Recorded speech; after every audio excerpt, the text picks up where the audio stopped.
Tengan ustedes muy buenas noches, bienvenidos a un nuevo programa de los consejos de Manolo, que como todos los martes puntualmente nos reúne a esta hora para hablar de los temas que ustedes ya conocen, de los temas de prevención, de recomendaciones, sugerencias, temas de actualidad, de interés general y temas que nunca pierden vigencia, ¿no es cierto? Tratando de siempre de actualizarnos, tratando de clarificar un poco la problemática de la salud, y hoy con un tema muy específico que no pierde vigencia, ¿no es cierto? Y no va a perder vigencia, que es un poco aclarar bien cuáles son o hablar sobre los temas, los signos, los síntomas que más frecuentemente motivan a los padres a concurrir con sus hijos a una guardia o a un consultorio de su pediatra, ¿no es cierto?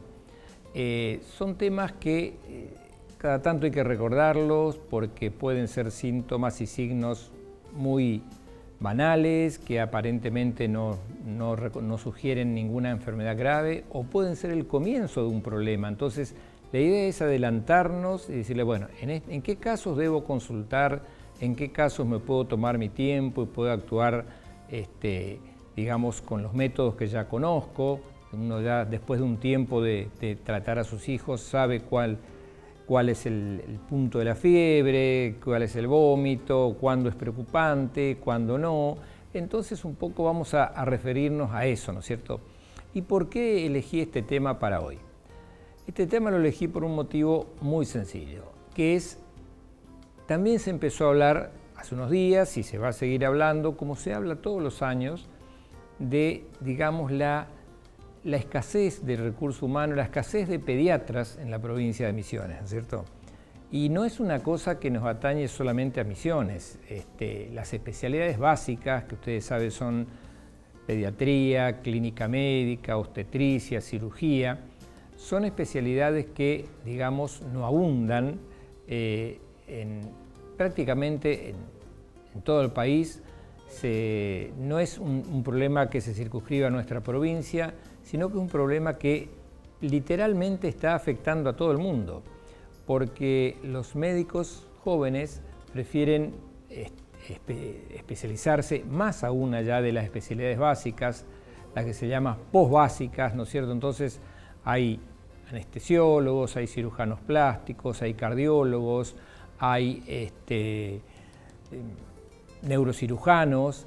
Entonces uno sabe que el pediatra, el clínico, el obstetra, el cirujano general son médicos, son profesionales que tienen que dedicarle mucho tiempo a estudiar, mucho tiempo a sus pacientes, mucho tiempo a estar con ellos, y eso genera, ¿no es cierto?, una cierta tendencia a elegir, digamos, especialidades que son más llamativas, que son más, permiten un poco más de descanso también, no estar tanto tiempo trabajando. Entonces hay toda una problemática, y realmente es una problemática, ¿no? Y así a modo informativo yo les comento, por ejemplo, para uno decir por qué escasean las guardias pediátricas, por qué a veces uno va y quiere sacar un turno con su pediatra, a quien conoce, y le cuesta a veces 20, 30 días, un mes, 2 meses, y porque es como les decía, una problemática de muchos años y que tiene que ver hasta con la distribución de lo que conocemos, al menos acá en la provincia. Sobre un total de prácticamente casi 2.500 médicos, 250 son pediatras. De esos 250 pediatras aproximadamente, son números más, números menos, pero porque la matrícula va variando, ¿no es cierto?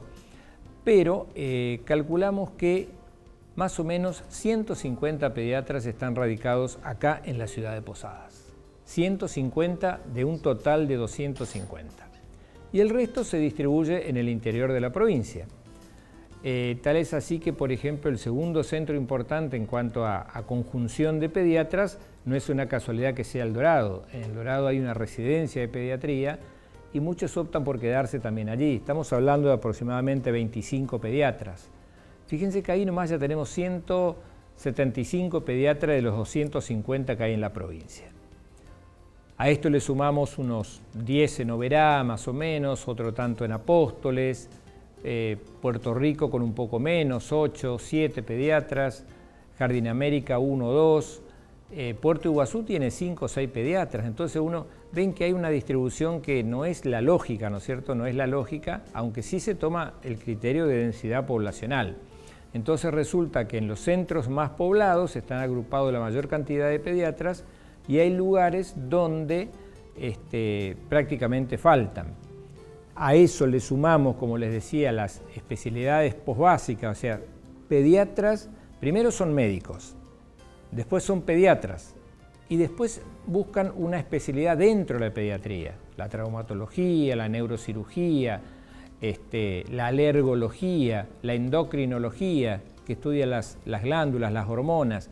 Entonces, esto hace que cada vez el universo de pediatras se reduzca y la demanda es importante, porque los chicos no dejan, a pesar de que hay una tasa de natalidad menor, como se habla en todo el mundo y está ocurriendo en todo el mundo, la pirámide se va achatando, todavía la necesidad de atención que demandan los niños, los bebés, los recién nacidos, es muy importante.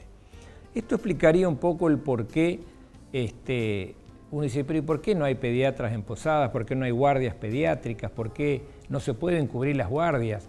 Hoy prácticamente guardias de 24 horas en el hospital de pediatría, en el sanatorio Boratti, en algún sanatorio más que pueda también completar algunos días de guardia, y porque cuesta conseguir el recurso humano. No es fácil, ¿no es cierto?, conseguir pediatras que estén en la guardia, y realmente hay que agradecer a los que están porque suelen estar incluso más horas de las recomendables para poder cumplir con la demanda que existe. A pesar de eso no se llega a satisfacer todo. Entonces dije, no, vamos a hablar de los temas que más frecuentemente motivan, como les decía, las consultas al pediatra, a la emergencia. ¿Qué podemos hacer a veces para no apresurarnos a hacer una consulta, para tomar una medida en casa mientras tanto, que obviamente ya fue recomendada por nuestro pediatra de cabecera? Y entonces vamos a tratar de ver si aliviamos y alivianamos un poco esto, ¿no? Antes de entrar concretamente en el tema, quiero agradecer a toda la gente, a todo el personal, a todo el staff del Hospital Nivel 3 de Jardín América. El viernes a la mañana estuvimos unas horas con ellos, trabajando, charlando, hablando un poco de calidad en salud, de seguridad del paciente. Una charla muy interesante, trabajamos juntos. Es un hospital muy lindo, realmente está muy bien puesto. Yo creo que cuando esté armado completamente y disponga de todos los recursos que necesita, va a tener un nivel realmente muy bueno, sobre todo conociendo la calidad de la gente que trabaja allí y la calidad de los directivos de esa, a quienes conozco personalmente, ¿no es cierto?, porque han trabajado con nosotros en años anteriores. Así que un agradecimiento a ellos que me recibieron muy bien y que me permitieron charlar un par de horas sobre estos temas que también a mí me gusta hablar, ¿no?, de calidad y de seguridad del paciente. Recuerden, puede comunicarse como siempre, ahí tienen el teléfono en pantalla al 3765 183000, mensajes de WhatsApp, mensajes de audio para aquellos que les es más dificultoso comunicarse, y atentos las mamás y los papás, ¿no es cierto?, porque el tema de hoy es interesante, es lindo. Cualquier persona, cualquier matrimonio que tiene hijos, cualquier pareja que tiene hijos, se va a dar cuenta de que estos son los síntomas y los signos que todos los días le toca a alguien de cerca, ¿no? Por eso decidimos ponerle este nombre al programa hoy, como verán acá en pantalla: los motivos de consulta más frecuentes en la guardia y en el consultorio del pediatra. Son 7, 8 motivos que vamos a desglosar uno por uno minuciosamente para que ustedes tengan un poco más claro de lo que ya tienen este panorama. Vamos al primero entonces, ¿no es cierto? ¿Cuál es uno de los signos o síntomas más frecuentes que motivan esta consulta? Y obviamente tenía que ser la fiebre, ¿no es cierto? La fiebre es un problema que que aparece en el niño, yo voy a hablar en general, ¿no es cierto? Esto es válido para el recién nacido, para el niño en edad escolar, hasta diría para el que está entrando a la pubertad, porque hoy vamos a dedicarnos más a los niños, ¿no es cierto? Como es la esencia del programa. La fiebre preocupa y preocupa siempre. Le diría que en un 70-80% de los casos la fiebre es un proceso banal y que seguramente va a terminar en nada, ¿no es cierto? Va a motivar una consulta, probablemente no tengamos un diagnóstico preciso en el momento, por ahí los papás se van a ir un poco desilusionados de la guardia o del consultorio porque le vamos a decir, miren, todavía no hay nada, está incubando algo, hay que darle tiempo. ¿Por qué? Porque cuando el niño presenta fiebre, ¿no es cierto?, que es por arriba de 37 grados y medio, de 37,5 o 37,5, es porque, como bien se dice, el organismo está apelando a todos sus recursos, a sus defensas, para tratar de contrarrestar algo que lo ha agredido, ¿no es cierto? Es como un mecanismo de defensa. La fiebre es una alerta, es un llamado de atención y que está diciendo, estoy incubando algo, me contagié de algo, en poco tiempo va a aparecer la enfermedad si es que mis defensas no son suficientes, pero si mis defensas son suficientes o el cuadro del que el chico que el chico adquirió no fue tan importante o no tuvo tanta morbilidad como se dice, también el propio organismo puede rechazarlo y la fiebre se va a desvanecer en 2 o 3 días. Por eso es importante saber que a veces, antes de salir corriendo a una guardia o al consultorio del pediatra, al que encima cuesta conseguir turno, y a veces cuando uno llega al consultorio ya la fiebre seguramente pasó o bajó, sabemos que hay métodos que nosotros podemos, o medidas que podemos tomar para tratar de contener la fiebre. Porque si yo voy con mi hijo a la guardia muy pronto, a 2 horas de haber comenzado la fiebre, es probable que espere 2 horas en el consultorio, en la sala de espera, que el pediatra me revise y me diga, mire, realmente él sí tiene fiebre o ya bajó la fiebre, está incubando algo, tenemos que darle 48 a 72 horas hasta que aparezcan los demás síntomas y yo pueda, y el pediatra pueda armar un cuadro más armónico y decir, bueno, fue una virosis, fue una angina, fue una bronquitis, fue una gripe, fue una crisis asmática. Entonces, pero eso no es lo habitual, ¿no es cierto? Lo habitual es que el chico vaya con fiebre y que el pediatra, aunque lo conozca el chico, aunque sea su pediatra de cabecera, no pueda darle un diagnóstico, ni hablar si es un pediatra de guardia que no lo conoce, que le tiene que preguntar una serie de cosas y que también tiene sus tiempos para atenderlo porque sabe que atrás de ese chico hay 15 o 20 chicos más con fiebre o con otros problemas. Entonces, ¿qué es lo recomendable? Primero, tratar, generalmente los padres ya saben, tratar primero de bajar la fiebre, ¿no es cierto?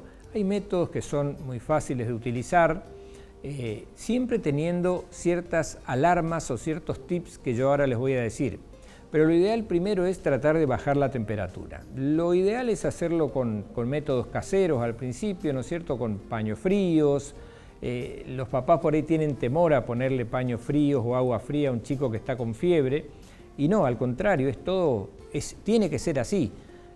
Uno comienza con paños tibios, ¿no es cierto? Se le saca la ropa al bebé o al niño. Si es un bebé, por ejemplo, un chiquito, chiquitito todavía de menos de 1 año, y lo ideal es ponerle paños tibios, luego ir enfriando los paños con agua natural, después con agua fría, pasarlos por todo el cuerpo. Si se da también la posibilidad, darle un baño, pero no con agua tibia, ¿no es cierto? El baño tiene que ser con agua tibia comenzando, luego hay que hacer que el agua sea templada, volverla a ir abriendo la otra canilla para que se mezcle un poco y hasta que se esté bañando con agua natural. Y nosotros hay casos que hemos llegado incluso a bañarlos, ¿no es cierto?, en bañeritas y agregar agua helada o con hielo para tratar de bajar la fiebre cuando esta era muy alta.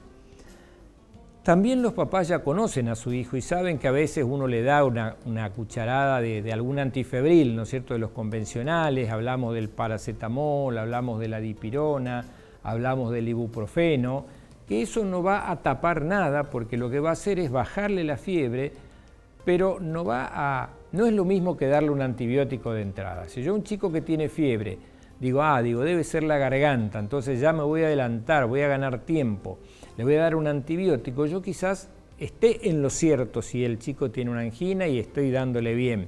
Pero si es otro cuadro, lo único que hago con el antibiótico es enmascarar el cuadro, ¿no es cierto?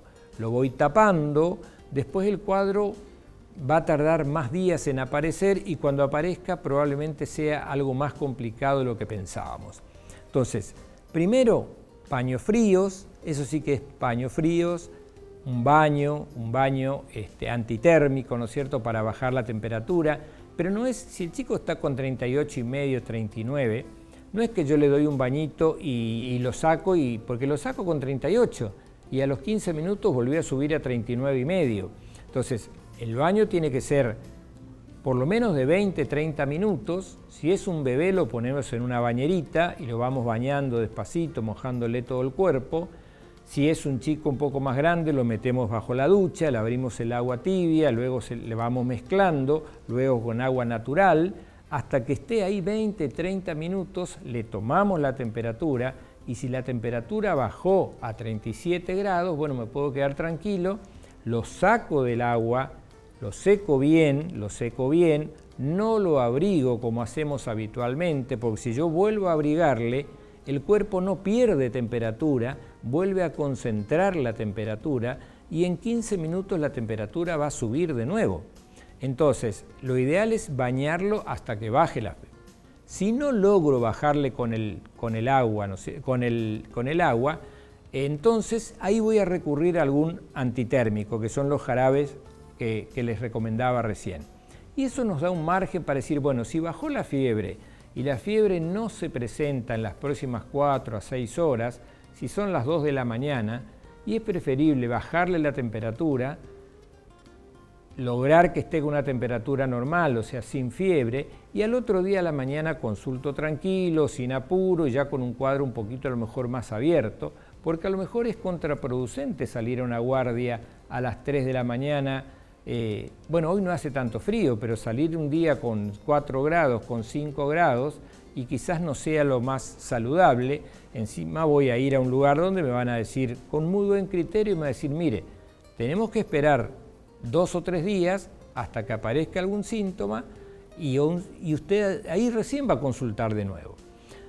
Quiero aclararles que no está mal tampoco la consulta si uno la llegara a hacer. ¿Por qué? Porque el pediatra tiene la obligación de decirle, bueno, está con fiebre, está incubando algo, y no largarlo así graciosamente, sino, bueno, mire, está con fiebre, está incubando algo, pero vamos a tener en cuenta estas cosas para las próximas 48 horas.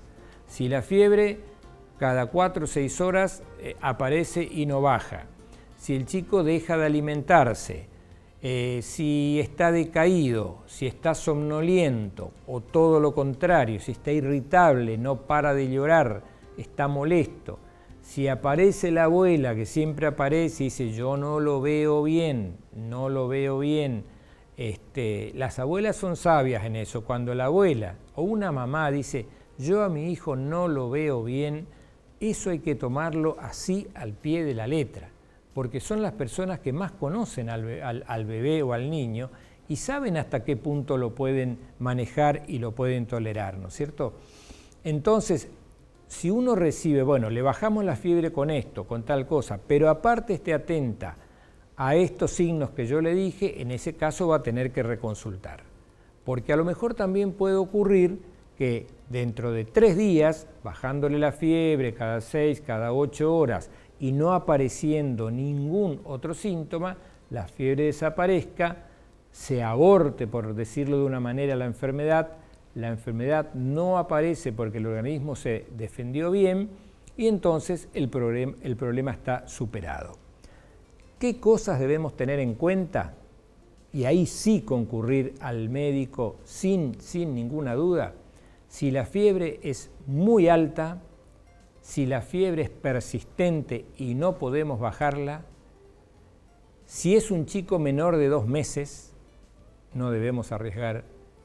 Si está muy somnoliento, como les decía, o al contrario, llora y no para de llorar porque le puede estar doliendo la cabeza, y si tiene fiebre y le duele la cabeza, debemos pensar en algunas enfermedades graves, o si también le aparecen en la piel pequeñas manchitas rojas, como pequeñas hemorragias. Todo eso tiene que motivar una consulta precoz al pediatra, ¿no es cierto? Y ahí sí amerita una visita a la guardia, una corrida o comunicarse con su pediatra de cabecera, que les va a orientar seguramente sobre decirle sí, es importante, hay que verlo ya, yo lo puedo ver ahora, mire, yo no puedo verlo, pero llévenlo a la guardia, que lo van a atender y me van a dar tiempo hasta que yo lo pueda ver mañana a primera hora o como sea. Eso sería en cuanto a la fiebre, que es prácticamente el motivo de consulta más frecuente en los consultorios y en las emergencias. ¿Por qué? Porque prácticamente significan el comienzo de la enfermedad. Cuando uno dice está incubando una enfermedad, una varicela, una gripe, una bronquiolitis, una escarlatina, una rubiola, una gripe A, una gastroenteritis o una diarrea, generalmente va a haber fiebre siempre, pero no siempre vamos a tener la enfermedad. Entonces, estas recomendaciones que yo le di son válidas tomándolas con esos recaudos de que si aparecen con esas excepciones que hablamos recién, va a haber que consultar. Bien, terminado el tema de la fiebre, pasamos a otro de los motivos de consulta muy frecuente y que asustan mucho, que son los golpes en la cabeza. Los golpes en la cabeza no están en relación, salvo honrosas excepciones, con la intensidad del traumatismo del golpe. O sea, un chico se puede caer a lo mejor desde una ventana, de un balcón, ¿no es cierto?, 2 metros, puede golpearse la cabeza y no pasarle nada, o puede ir gateando, o puede ir y golpearse, por ejemplo, con una mesa ratona como esta, con la punta de la mesa, y puede significar un problema grave. O sea, que no depende tanto de la intensidad del golpe, sino dónde se golpeó, qué zona se golpeó, si fue un golpe directo, ¿no es cierto? Y sobre todo, qué pasó después del golpe. Entonces, lo primero que hay que hacer, salvo que sea una emergencia, es esto que ustedes están viendo acá. Poner hielo sobre, habitualmente uno detecta el golpe, detecta dónde está el chichón, porque enseguida se hincha, la cabeza se hincha enseguida, en la zona de la frente, en la zona de los temporales. Entonces lo que aplicamos es hielo local. Lo que hace el hielo es tratar de que no se forme ese chichón, ese cefalohematoma, ese hematoma grande que se suele formar, y eso nos da tiempo también a observar al niño mientras tanto. Si uno lleva a la guardia al momento del golpe, del traumatismo, ¿no es cierto?, pero el chico está bien, no se desmayó, no perdió el conocimiento, no tuvo vómitos, no está somnoliento, no le duele la cabeza, uno lo mira y está como normal, como bien, reaccionando bien, entonces uno debe tomarse unas horas, con ciertas recomendaciones como les decía recién, porque si uno va a la guardia de inmediato con un chico que se golpeó la cabeza, a no ser que haya sido un golpe muy, muy fuerte, es probable que no se detecte tampoco nada. No estoy hablando de un chico que concurre con un corte, o sea, un trauma y un corte, o con un traumatismo muy grande que se va hinchando demasiado y muy rápido. Eso sí es una emergencia, ¿no es cierto?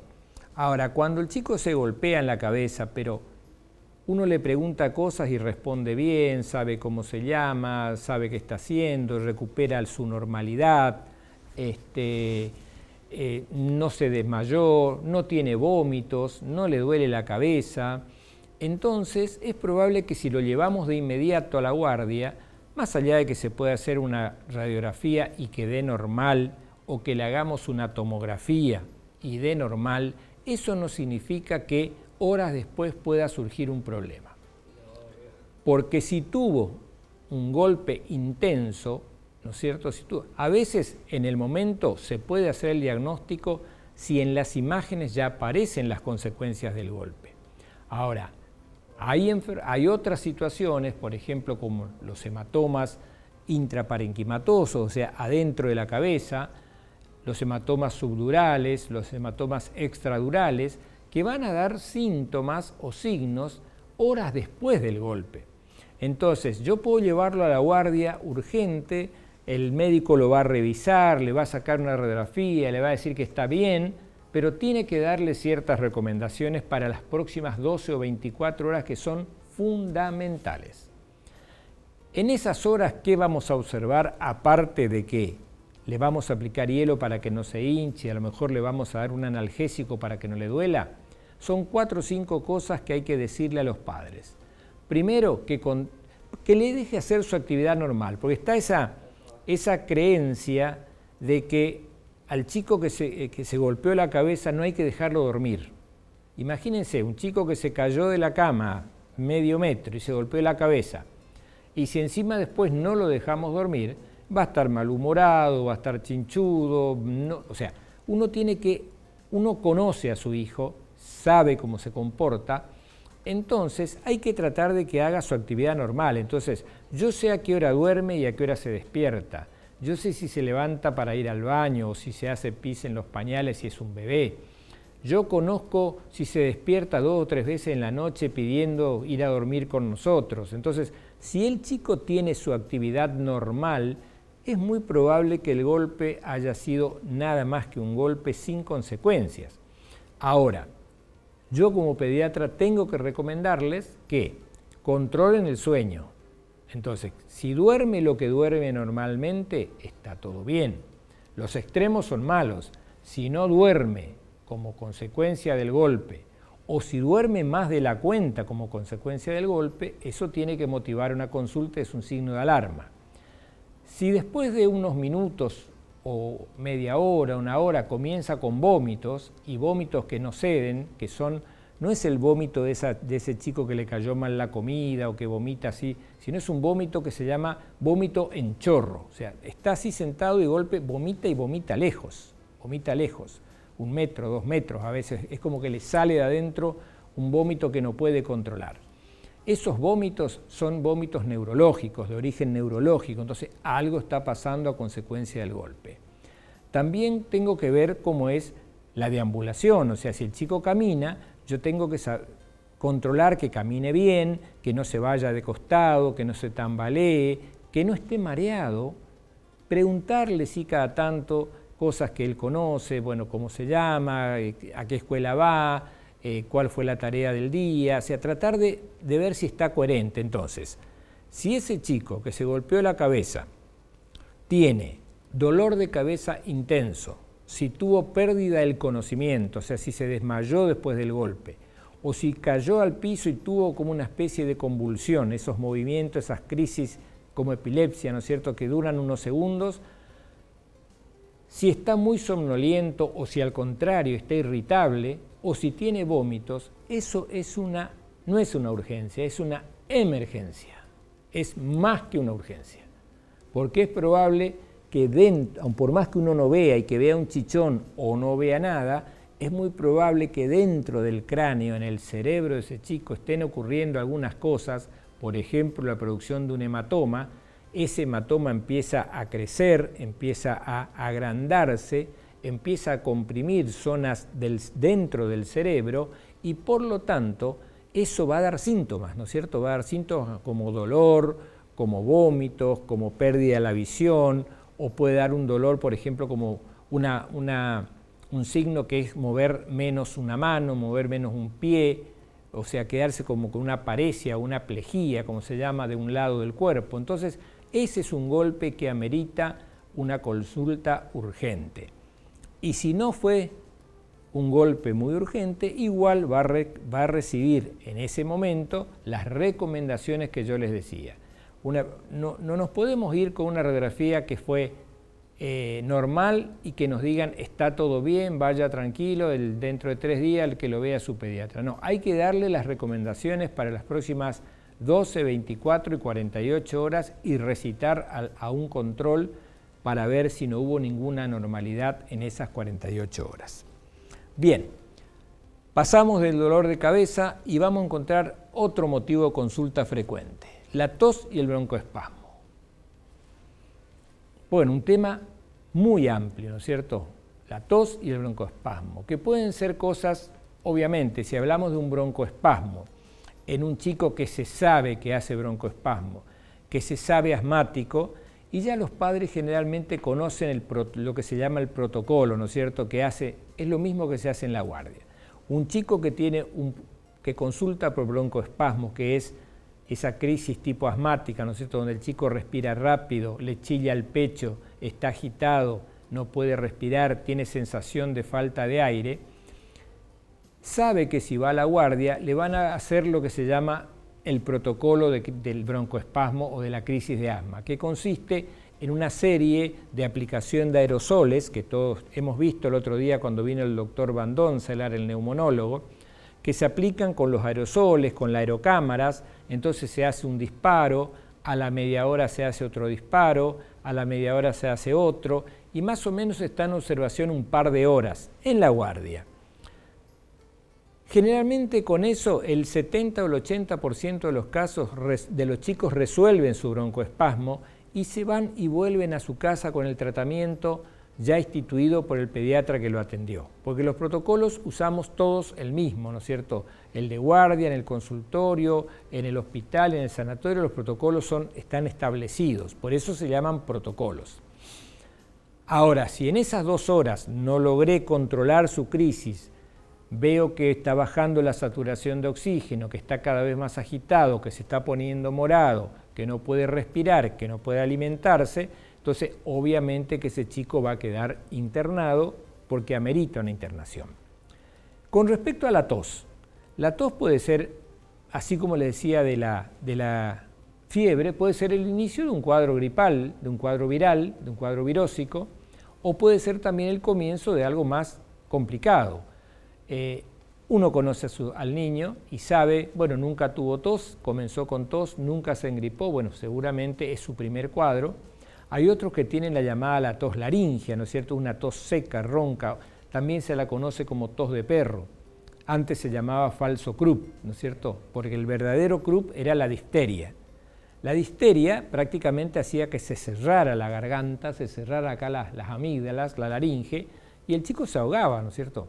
Bueno, la difteria está prácticamente erradicada, es excepcional que aparezca por las vacunas, pero está lo que se llama el falso Krupp o la tos laringia, que es la laringitis, la inflamación de la laringe. Ustedes van a sentir y van a decir, pero está tosiendo igual que un perrito, está tosiendo igual que un perro. Es una tos ronca, disfónica o afónica, donde prácticamente asusta, ¿no es cierto? Parece una persona adulta que está tosiendo y uno dice, ¿de dónde sale esa tos? Bueno, la laringitis, le quiero decir, es un problema, es una urgencia.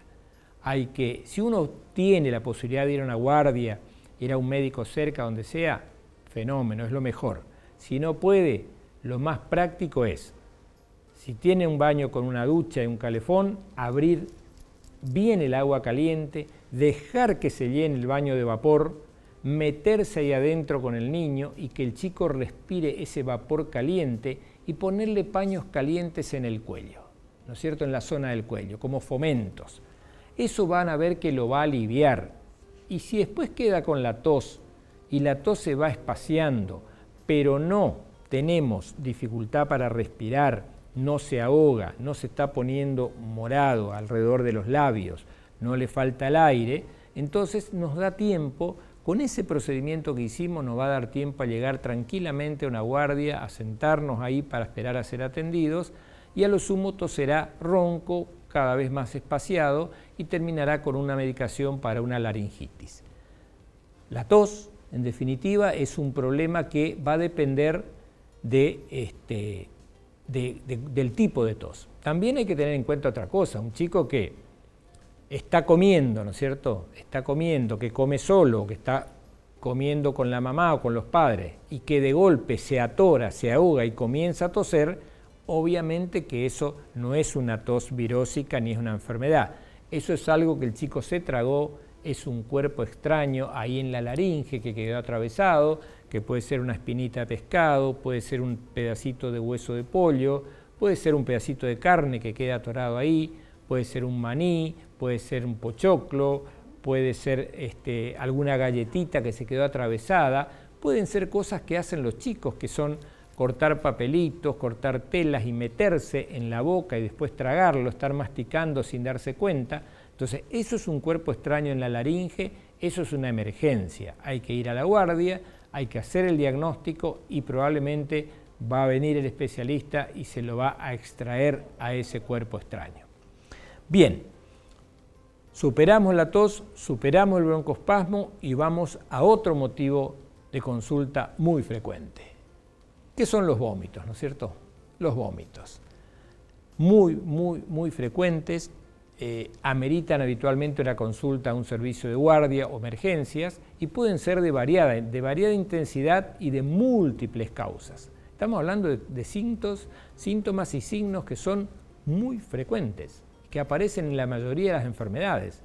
Este puede ser un chico que le cayó mal una comida, puede ser un chico que comió más de la cuenta, que se pegó un atracón, puede ser un bebé o un chico que comió una comida a la cual no está acostumbrado, entonces le cayó pesada, una fiestita, un cumpleaños.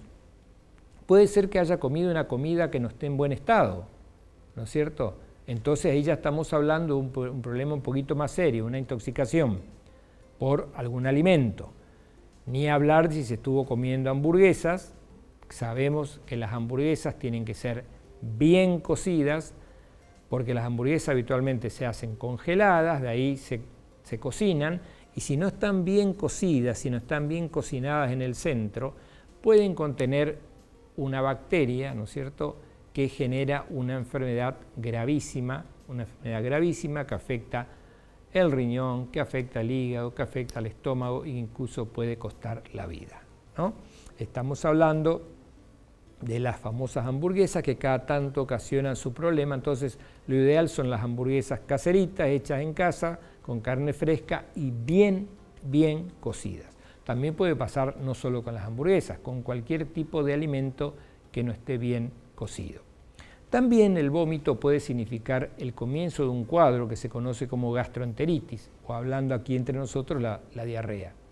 A veces el primer síntoma y después comienza con diarrea, ¿no es cierto?, con deposiciones líquidas frecuentes. ¿Qué es la diarrea? La diarrea es cuando el chico que tiene heces o materia fecal normal, de repente comienza con deposiciones líquidas, desligadas, dispersas, explosivas, más veces que lo habitual, con olor feo, con olor fétido, a veces con moco, a veces con gotitas de sangre.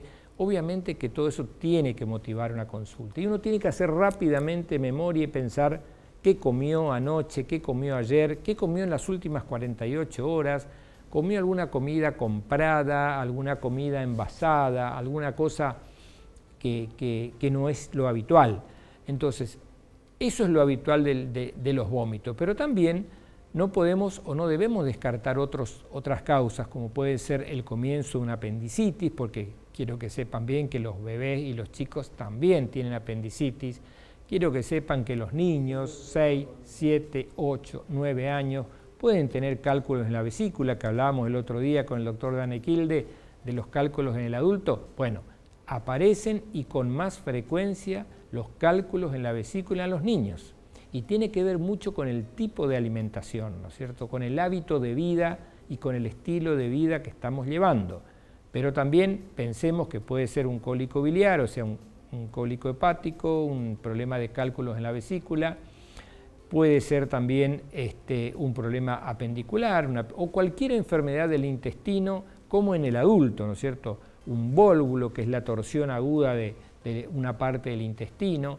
O sea, una cosa es que vomite una vez, uno lo lave, le dé un poquito de agua, lo deje en reposo 2 horas sin comer nada, sin tomar nada y dejó de vomitar, no pasa nada. O sea, tampoco es cuestión de ir por una vez, por un episodio de un vómito, a la guardia, porque no tiene sentido si vomitó, pasó y el chico se tranquilizó.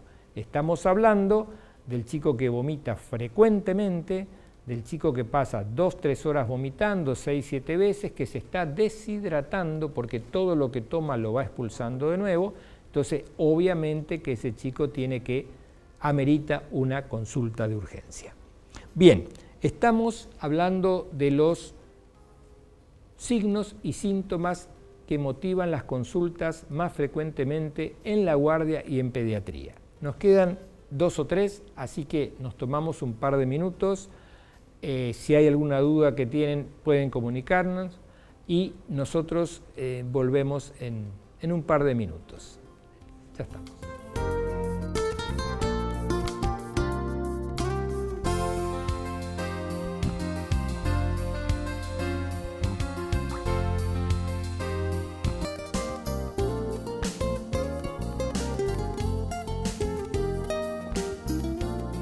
Estamos de vuelta y estamos hablando de los motivos de consulta más frecuentes en las guardias pediátricas, en el consultorio del pediatra, y ahora nos quedan 3 o 4 que vamos a hablar inmediatamente y que están relacionadas un poco con la que venimos hablando hasta recién.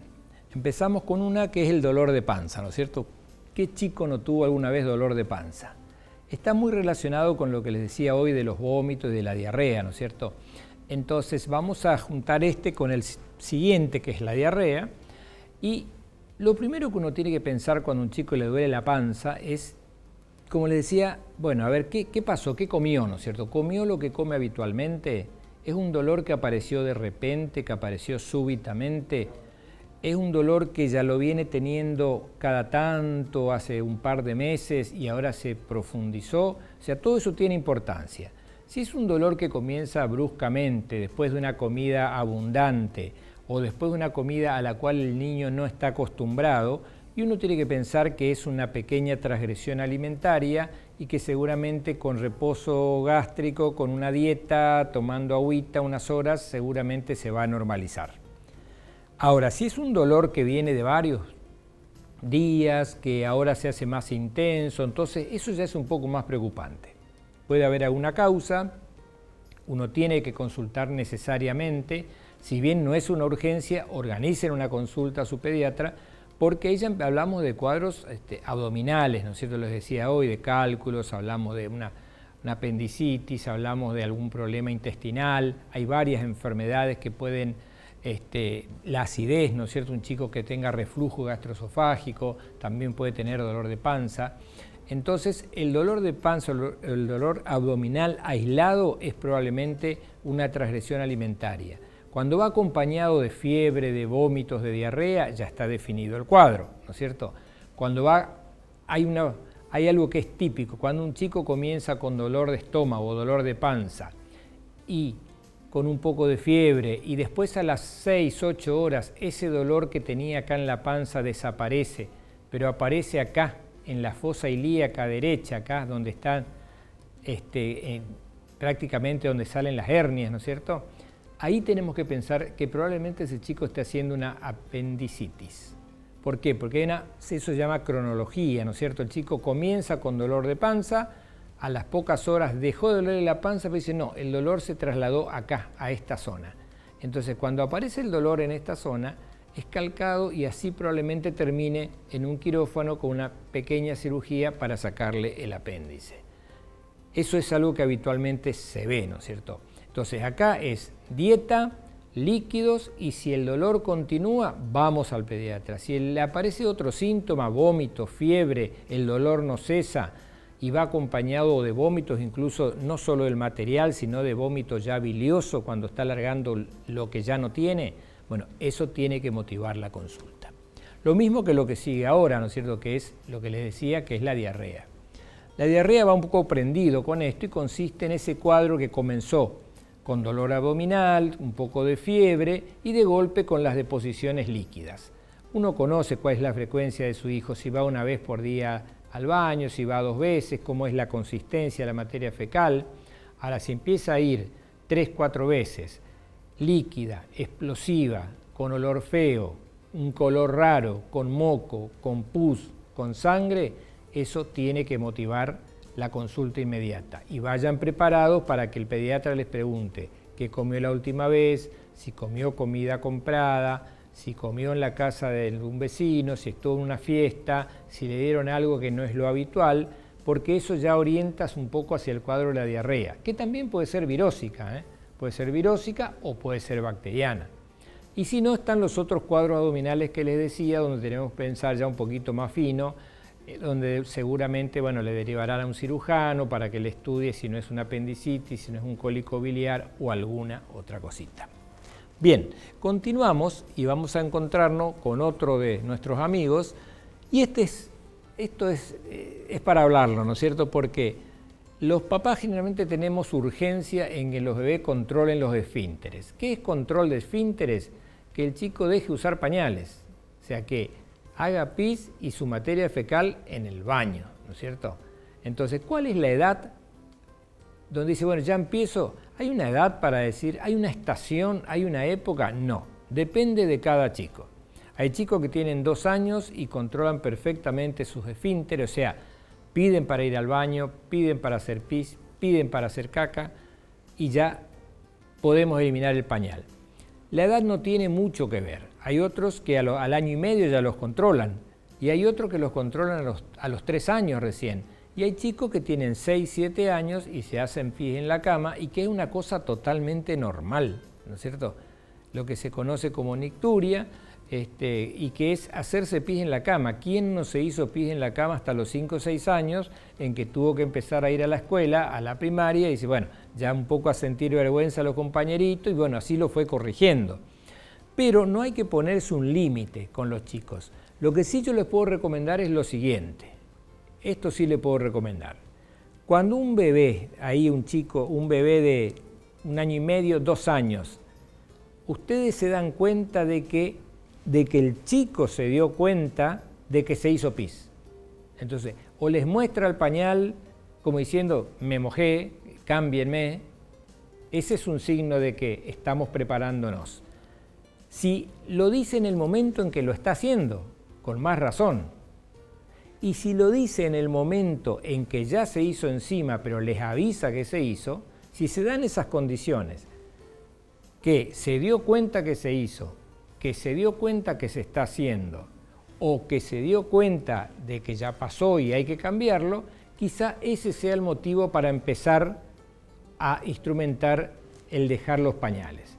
Se va haciendo por etapas, de 6 pañales pasamos a 4, después pasamos a 2, después pasamos a 1, después le pasamos solamente a un pañal a la noche y van a ver que en 2 meses el chico deja de usar los pañales, lo cual es muy saludable para el bebé y muy saludable para el bolsillo también, ¿no es cierto? Porque hoy los pañales, ustedes saben que están bastante caros.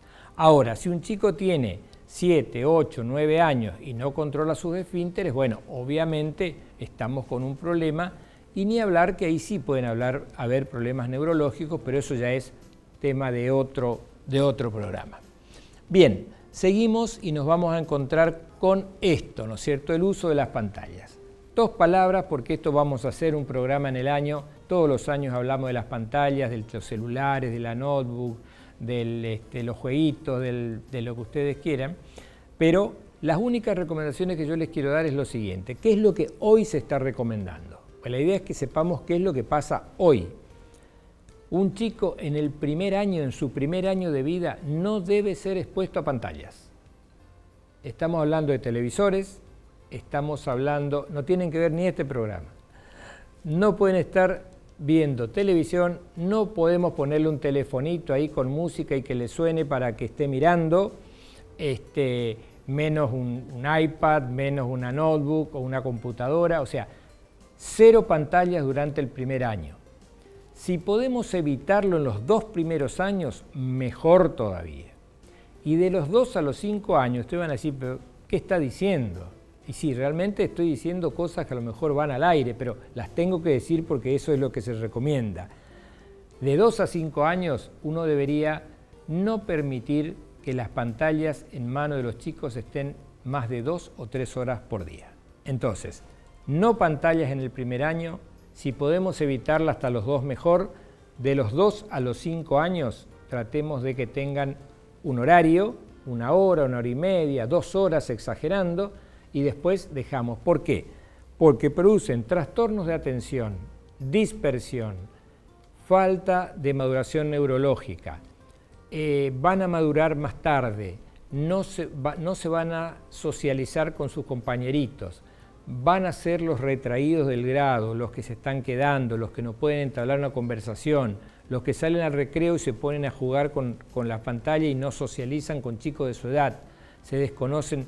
¿Cuántas veces habrán visto ustedes, y esto ya es un extra nomás, si van por ahí a un bar, a un restaurante, a una noche a comer algo y ven una familia que llega, un matrimonio con sus 2 hijos, a mí me tocó verlo, lo veo habitualmente, entran los 4, piden una mesa y mientras están esperando que les atiendan, los 4 sacaron el celular y cada uno está en su mundo, ¿no es cierto? Entonces salieron a una reunión social, salieron a cenar, toda la familia junta, y se pasaron 2 horas con el celular y quizás hablando muy poco de todo lo que pasó durante la semana.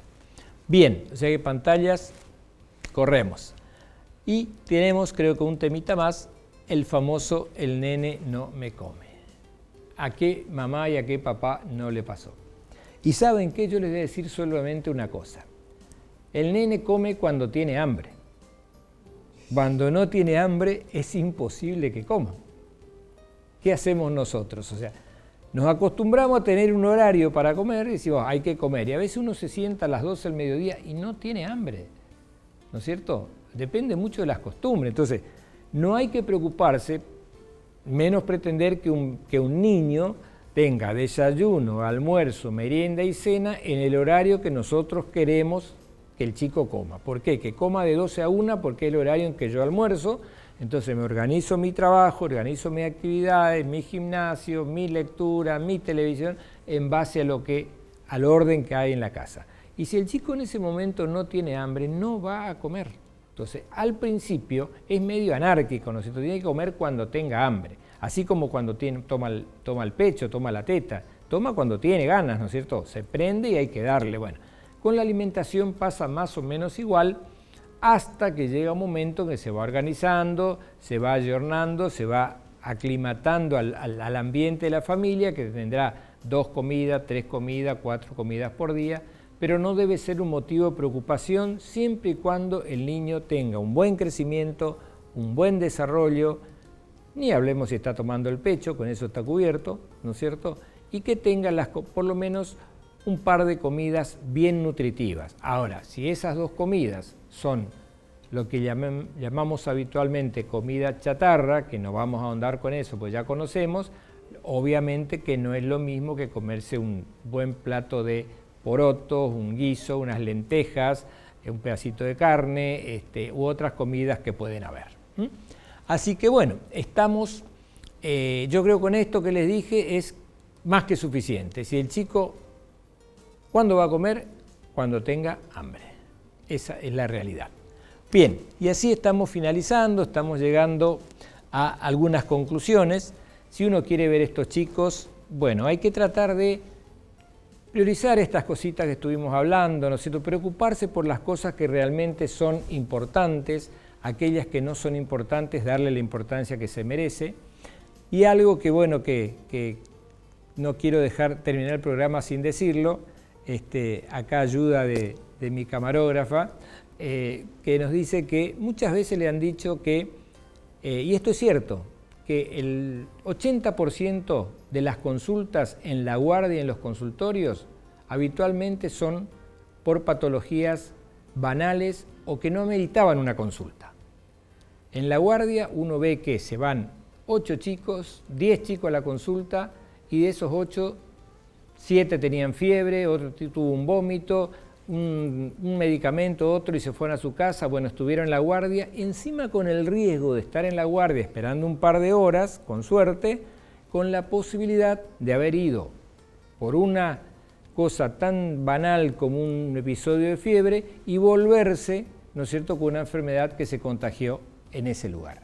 Entonces, piensen bien, yo creo que algunas cosas de esta van a tener que tomarlas y evaluar si realmente vale la pena ir a la guardia por un solo síntoma aislado o hacer lo que uno sabe, lo que como padres hemos aprendido y decir, bueno, vamos a tomarnos un par de horas, 3 horas, 4 horas, si no pasa, vamos a ir a la guardia porque corresponde, pero a lo mejor el chico se durmió plácidamente y al otro día se levanta totalmente normal.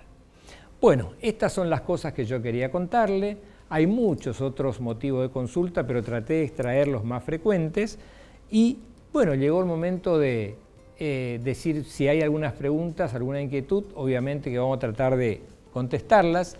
Hola, buenas noches, doctor.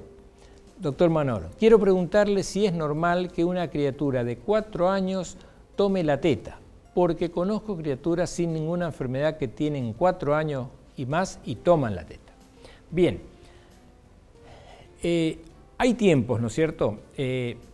Y acá pasa un poco como con los esfínteres. Yo le diría que la alimentación con el pecho materno, con la teta, es imprescindible, es lo mejor que hay, es el mejor alimento.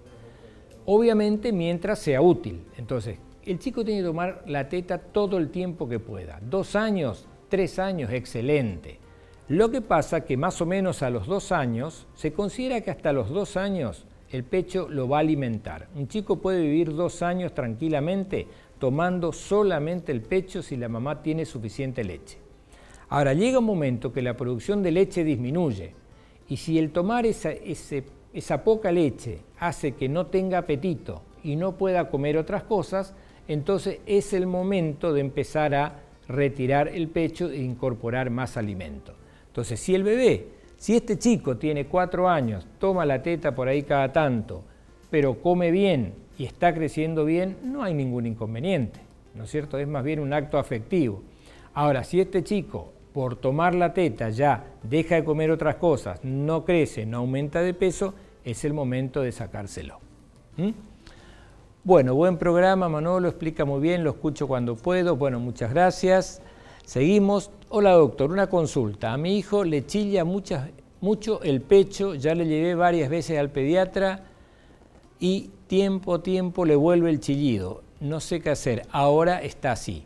Bueno, cuando un chico tiene chillido en el pecho, es broncoespasmo probablemente, a repetición, ya hay que dejar de pensar que es un episodio aislado.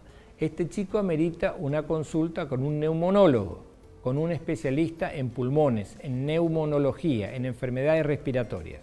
Este chico, estos episodios pueden significar el inicio de un cuadro asmático, alérgico, entonces debe hacer una consulta con un neumonólogo, en este caso un neumonólogo infantil. Hola doctor, buenas noches. Mi nena de 7, casi 8 años tiene 2 ganglios que se palpan bien al tacto. Están en el cuello, detrás de la oreja izquierda, en la mitad del cuello entre el hombro y la oreja. ¿Es preocupante? Bueno, rapidito le contesto lo siguiente. Si esos ganglios están desde hace muchos años, desde hace 3, 4 años, probablemente son ganglios que sean... Ustedes saben que los ganglios son las defensas del organismo, ¿no es cierto? Cuando un chico se agarra una angina, aparecen los ganglios en el cuello. Cuando se agarra una herida acá en el brazo, aparecen los ganglios en la axila. Cuando tiene una herida en la pierna, aparecen los ganglios en la ingle. Entonces, los ganglios significan que hay un proceso inflamatorio o infeccioso y el organismo se está defendiendo. Un chico que hace una angina, una otitis, una amigdalitis, es probable que se llene de ganglios y cuando pase la enfermedad, se cure la enfermedad, unos días después los ganglios se van achicando, pero nunca desaparecen del todo. Vuelven a un tamaño casi normal, pero no chiquititos como eran antes. Entonces, si está cursando un proceso infeccioso, es normal que esté lleno de ganglios. Ahora, si este chico tiene esos 2 ganglios y lo tiene hace mucho tiempo, no es gran problema. Si empiezan a aparecerle más ganglios, si empiezan a aumentar de tamaño, hay que tocar las axilas, hay que tocar las ingles, hay que tocar acá, debajo de la mandíbula, ¿no es cierto?, los ganglios estos submandibulares. Si el chico está lleno de ganglios, hay que consultar de inmediato porque hay un sinfín de enfermedades en los cuales los ganglios son la puerta de entrada a la enfermedad, motivan la consulta rápida y un diagnóstico precoz. Entonces, ganglios que aparecen durante un proceso agudo se toleran, se trata la enfermedad y los ganglios desaparecen. Ganglios que aparecen sin sentido, sin haber tenido enfermedades, que que aumentan de tamaño o crecen mucho o que aparecen en todas partes del cuerpo, ojo, porque podemos hablar de enfermedades infecciosas e inclusive de enfermedades tumorales. Bueno, estamos en tiempo, entregando un poquito tarde como siempre el programa. Espero que les sea de utilidad. Si ustedes rescatan de esto un 20%, yo me voy a dormir satisfecho. Les quiero agradecer como siempre, espero que se haya entendido el porqué de este programa. Espero que les sea de utilidad. A mí me es de utilidad porque refresco cosas, porque aprendo cosas con ustedes y también recuerdo cosas que me tocaron vivir muy de cerca. Así que agradecidos como siempre. El programa está porque ustedes están ahí detrás, como siempre digo. Así que Dios mediante, y de no surgir ningún inconveniente, nos veremos seguramente el martes próximo a las 9:15 de la noche, como siempre, por Canal 2, el canal de todos, con los consejos de Manolo. Gracias y que tengan una muy buena semana.